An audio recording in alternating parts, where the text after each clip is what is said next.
नमस्कार दोस्तों, मेरा नाम है रणधीर और आप सबका स्वागत है फिट्स एजुकेशन पे। आज हम लोग पढ़ने वाले हैं पार्लियामेंट, जिसमें हम लोकसभा और राज्यसभा को देखेंगे। ठीक है, बने रहिए वीडियो के अंत तक। आपको लोकसभा और राज्यसभा से संबंधित जितने भी डाउट्स है वो क्लियर हो जाएंगे। और एसएससी, स्टेट पीएससी और जितने भी वनडे कॉम्पिटिटिव एग्जाम्स होते हैं जहाँ पे इससे प्रश्न बनता है वो आपका क्लियर हो जाएगा। ठीक है, तो चलिए स्टार्ट करते हैं। देखिए, संसद के 3 अंग होते हैं। कौन कौन से होते हैं? राष्ट्रपति, राज्यसभा और लोकसभा। राष्ट्रपति, राज्यसभा, लोकसभा। राष्ट्रपति का वर्णन अनुच्छेद 52 से लेकर 62 तक है, जिसका मैंने अच्छे से 3 से 4 पार्ट में इसको कवर किया है। प्लेलिस्ट में जाके आप देख लें, मिल जाएगा। और अगर हम बात करें राज्यसभा की, तो राज्यसभा का अनुच्छेद 80 में वर्णन है और लोकसभा का अनुच्छेद 81 में वर्णन है। मतलब अगर आपसे क्वेश्चन पूछे कि राज्यसभा का गठन किस अनुच्छेद के तहत किया जाता है, तो आपको बताना है आर्टिकल 80। ठीक है, अनुच्छेद 80। और अनुच्छेद 81 के तहत आपको बताना है लोकसभा गठन किया जाता है। ठीक है, संसद का अगर पूछे आपसे कि संसद किस अनुच्छेद के तहत गठन होता है, तो इसका होता है आपका 79। तो 79 हो गया संसद। उसके बाद हो गया हमारा 80 में राज्यसभा और लोकसभा 81 में। ठीक है, ये लोकसभा, इसको करेक्ट कर लेंगे आप। अब यहाँ पे आप नोटिस कीजिएगा कि राष्ट्रपति भी संसद का अंग होता है, लेकिन राष्ट्रपति तो किसी भी सदन का सदस्य नहीं होता है। ठीक है, तो राष्ट्रपति संसद के किसी भी सदन का सदस्य नहीं होता है, फिर भी यह संसद का अभिन्न अंग होता है। ठीक है, president is not a member of any of the 2 houses yet a integral part of a parliament. कहने का मतलब यह है कि राष्ट्रपति संसद का अभिन्न अंग इसलिए होता है क्योंकि हम मान लो राज्यसभा से हमने बिल पास किया, वो लोकसभा में गया, और लोकसभा से बिल पास किया, वो राज्यसभा में गया। तो जब तक राष्ट्रपति उस पर अपना साइन नहीं करेंगे, वो बिल जो है वो कानून का रूप नहीं लेगा। तो ऑटोमेटिकली जो राष्ट्रपति हैं वो संसद का एक अंग बन जाते हैं। ठीक है, अब 1954 में क्या था कि इन दोनों का नाम अलग था, राज्य परिषद और जनता का सदन के नाम से इन्हें जाना जाता था। लेकिन 1954 के बाद हम इसे लोकसभा और राज्यसभा के नाम से जानते हैं। ठीक है, लोकसभा और राज्यसभा के नाम से जानते हैं। अब हम देखते हैं राज्यसभा के बारे में, यहाँ से कैसे कैसे प्रश्न आपसे पूछे जा सकते हैं। तो राज्यसभा को कहा जाता है उच्च सदन। ठीक है, राज्यसभा को उच्च सदन यानी कि इसको अपर हाउस भी हम बोलते हैं।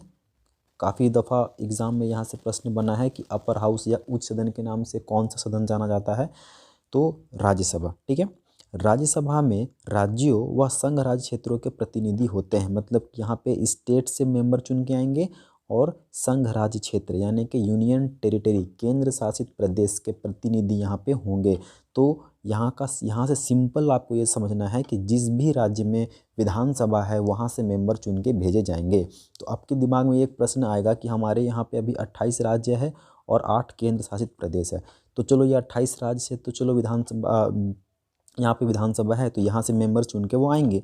बट 8 अगर आप देखें यूनियन टेरिटरी, तो हमारे पास 8 में से 2 यूनियन टेरिटरी ऐसे हैं। कौन कौन से? दिल्ली और पुडुचेरी, जहाँ पे उनका विधानसभा है। ठीक है, जैसे दिल्ली के केजरीवाल मुख्यमंत्री हैं, तो पुडुचेरी में भी एक विधानसभा है। तो ये 2 यूनियन टेरिटरी से भी राज्यसभा में उनके प्रतिनिधि जाएंगे। ठीक है, तो ये एक्सेप्शन पे आपको याद रखना है कि 2 यूनियन टेरिटरी हैं जहाँ से राज्यसभा के मेंबर जाते हैं। ठीक है, 28 से जाएंगे ही जाएंगे, लेकिन 2 यूनियन टेरिटरी कौन कौन से? दिल्ली और पुडुचेरी।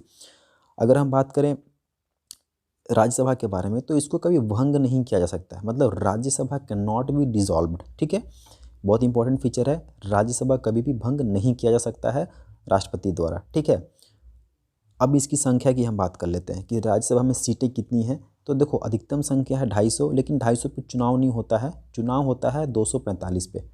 चुनाव कितने में होता है? 245 पे, 250 अधिकतम है। और वर्तमान में अगर हम बात करें तो 245 मेंबर जो है वो हमें राज्यसभा में देखने के लिए मिलेंगे, जिनको हम राज्यसभा सांसद बोलते हैं। ठीक है, मेंबर ऑफ राज्यसभा। ठीक है, अब ये जो व्यवस्था की गई थी, ये की गई थी 1971 के जनगणना के अनुसार। मतलब 1971 में जब जनगणना हो रही थी, तो उस वक्त 245 सीट हम आवंटन कर दिए थे सारे देश के जितने भी राज्य हैं और यूनियन टेरिटरी हैं उसके हिसाब से। अगर अब आप पूछोगे कि 250 पे क्यों नहीं होता है, क्योंकि हमें 245 तक ही जो जनगणना था उसके आधार पर जब हमने बांटना शुरू किया तो 245 में आके हमारा पूरा कंप्लीट हो गया।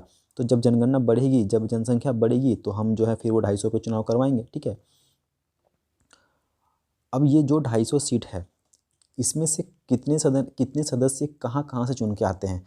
तो राज्य से चुन के आते हैं और यूनियन टेरिटरी से चुन के आते हैं, और 12 होते हैं मनोनीत। तो देख लो यहाँ पे, देखो 229 सदस्य राज्य से चुन के आएंगे, 4 सदस्य संघ राज्य से चुन के आएंगे, मतलब कि यूनियन टेरिटरी से चुन के आएंगे, और 12 को राष्ट्रपति मनोनीत करते हैं। मनोनीत आपको पता होगा कि 12 लोग वो ऐसे होते हैं जिनका संबंध जो है वो खेल, विज्ञान, कला के क्षेत्र से होता है। तो वैसे लोगों को डायरेक्टली जो राष्ट्रपति हैं वो राज्यसभा में भेजते हैं, जिसको हम लोग बोलते हैं मनोनीत। मनोनीत क्यों? मनोनीत मतलब कि होता है नॉमिनेटेड, इनको हम नॉमिनेट करते हैं, ठीक है, राष्ट्रपति करते हैं। इनका चुनाव नहीं होता है, चुनाव केवल होता है 229 का और 4 का, ठीक है। 12 का मनोनीत होता है राज्यसभा में। काफ़ी दफ़ा प्रश्न बनता है यहाँ से कि राष्ट्रपति कितने लोगों को मनोनीत करते हैं राज्यसभा में? 12 को करते हैं। अब ये 12 लोग कहाँ से आते हैं थोड़ा देख लेते हैं। यहाँ पे हम देखो, राष्ट्रपति जो है वो मनोनीत करते हैं 12 सदस्य को।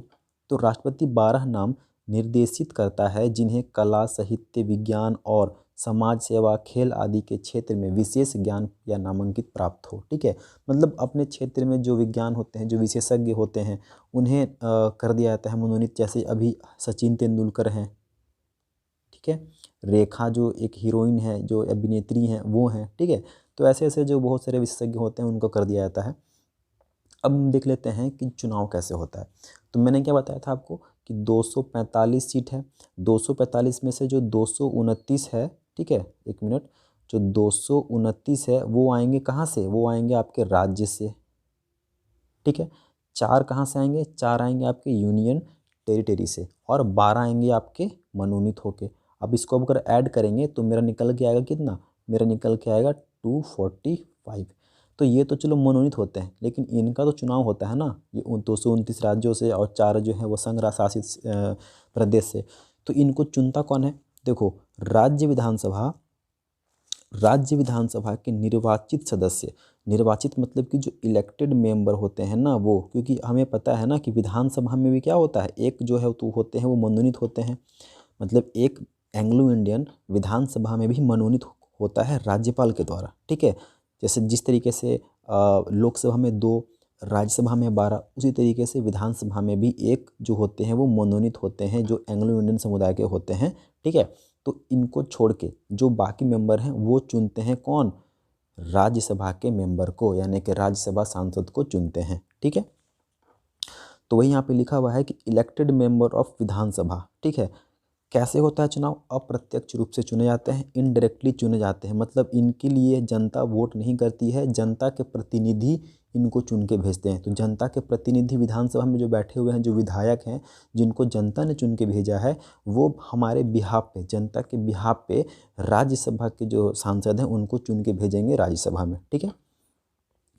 अनुपातिक प्रतिनिधित्व प्रणाली और एकल संक्रमणीय द्वारा मतदान होता है। तो ये एक तरीके का फॉर्मूला होता है, बस आपको ये शब्द याद रखने हैं कि अनुपातिक प्रतिनिधित्व प्रणाली और एकल संक्रमणीय द्वारा, मतलब कि proportional representation system and single transferable vote के द्वारा इनका चुनाव होता है, ठीक है। ये मैंने बता दिया आपको कि केवल दिल्ली और पुडुचेरी के प्रतिनिधि ही राज्यसभा में हैं, ठीक है। 8 यूनियन टेरिटरी में से केवल 2 जो हैं वो दिल्ली और पुडुचेरी है, ठीक है। योग्यता क्या होनी चाहिए आपको? अगर आपको राज्यसभा मेंबर बनना है, एक सांसद बनना है, तो योग्यता क्या होनी चाहिए? तो सबसे पहले आपको भारत का नागरिक होना चाहिए, मतलब सिटीजन ऑफ इंडिया होना चाहिए। उम्र क्या होना चाहिए आपका? उम्र होना चाहिए 30। अब यहाँ पे कन्फ्यूजन होता है बहुत, तो एक मैं तरीका बता रहा हूँ आपको याद रखने का। देखो,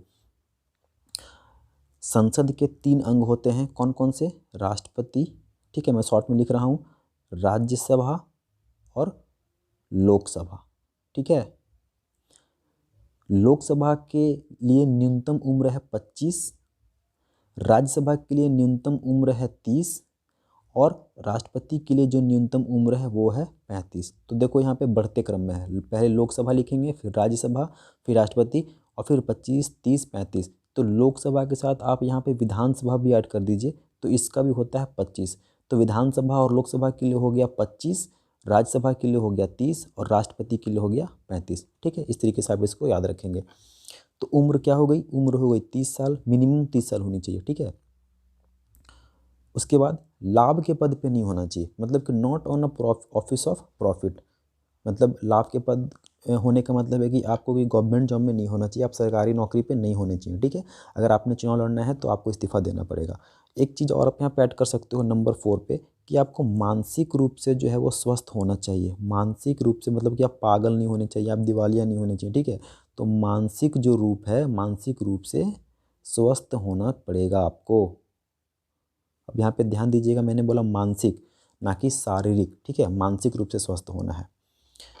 टेन्योर क्या होता है इसका? टेन्योर होता है 6 वर्ष का। तो यहाँ पे देखिए लोकसभा का होता है 5 साल का। अभी हम आगे देखेंगे लोकसभा के बारे में, ठीक है। मैं आपको साथ में इसलिए लेकर चल रहा हूँ ताकि जो कन्फ्यूज़न है वो क्लियर हो जाए।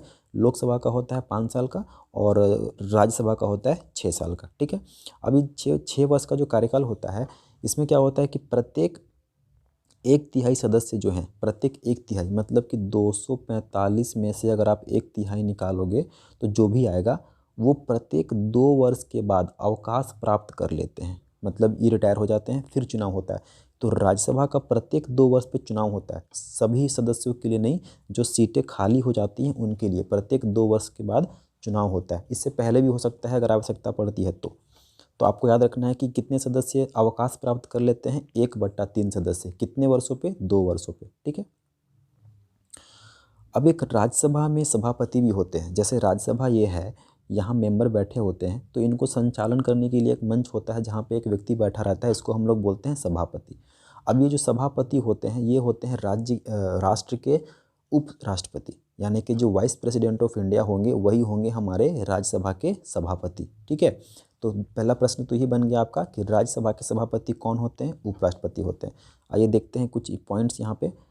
राज्यसभा का सभापति उपराष्ट्रपति होता है, मैंने बताया अभी आपको।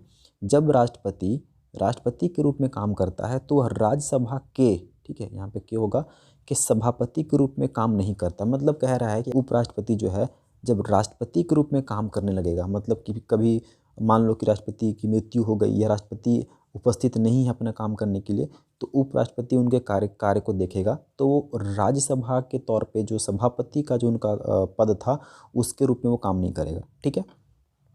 सभापति सदन का सदस्य नहीं होता है। मोस्ट इंपॉर्टेंट होता क्या है कि जो लोकसभा का अध्यक्ष होता है ना, अभी हम आगे देखेंगे, उसके जो लोकसभा अध्यक्ष होते हैं, जिस तरीके से राज्यसभा का एक सभापति होता है उस तरीके से लोकसभा का भी एक अपना अध्यक्ष होता है जहाँ बैठता है, इसको हम लोग बोलते हैं स्पीकर ऑफ लोकसभा, जो भी ओम बिरला है, ठीक है। तो वो जो ओम बिरला है ना, वो एक सांसद हैं, वो कहीं ना कहीं से चुन के आए होंगे, मतलब कि वो सदस्यों के बीच से ही उनको चुना गया है। लेकिन जो राज्यसभा का सभापति होता है वो होता है वाइस प्रेसिडेंट, और वाइस प्रेसिडेंट होने के लिए आपको सांसद होना जरूरी नहीं है, यानी कि वो दोनों में से किसी भी सदन का सदस्य नहीं होते हैं, मतलब कि वो सांसद नहीं होते हैं, ठीक है।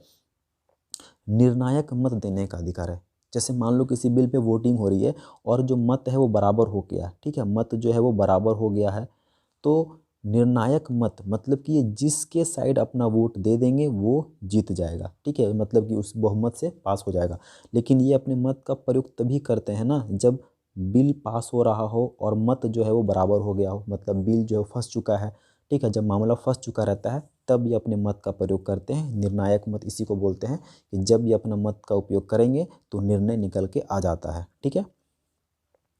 अब यहाँ पे नोट कीजिएगा, राज्यसभा अगर किसी बिल को 2/3 बहुमत से पास कर देती है तो केंद्र राज्य सूची के विषयों पर कानून बना सकती है। तो आपको पता है कि स्टेट लिस्ट में जो सूची होता है उस पर राज्य सरकार कानून बनाती है, लेकिन अगर 2/3 से राज्यसभा इसको पास कर देती है और फिर ये जाती है लोकसभा में, केवल राज्यसभा अगर इसको 2/3 से पास कर देगी तो नहीं बन जाएगा, इसको जाना पड़ेगा लोकसभा भी, लेकिन पहले इसको राज्यसभा से 2/3 बहुमत से पास कराना पड़ेगा। उसके बाद ये लोकसभा जाएगी, फिर वहाँ ये पास हो जाएगा, और जब दोनों जगह से पास हो जाएगा तो केंद्र सरकार जो है वो राज्य सूची के विषयों पर भी कानून बना सकती है, लेकिन ऐसा बहुत कम होता है, ठीक है। तो ये था हमारा राज्यसभा। कल हम देखेंगे लोकसभा, ठीक है। लोकसभा के बारे में बहुत कुछ आपको पढ़ना है, यहाँ से भी काफ़ी प्रश्न बनता है, तो कल हम डिस्कस करेंगे लोकसभा, क्योंकि वीडियो काफ़ी लंबा हो जाएगा फिर। अगर आपको अच्छा लगा हो, समझ में आया हो, तो प्लीज़ चैनल को लाइक और सब्सक्राइब जरूर कीजिएगा। साथ ही साथ अगर कोई डाउट हो इससे रिलेटेड तो मुझे कमेंट जरूर करेंगे और पूछेंगे, ठीक है, मैं आपके रिप्लाई जरूर करूँगा। धन्यवाद, मिलते हैं अगली वीडियो में जहाँ पर हम लोकसभा को डिस्कस करेंगे। सब्सक्राइब कर लीजिएगा और वीडियो को लाइक भी जरूर कर दीजिएगा। Thank you.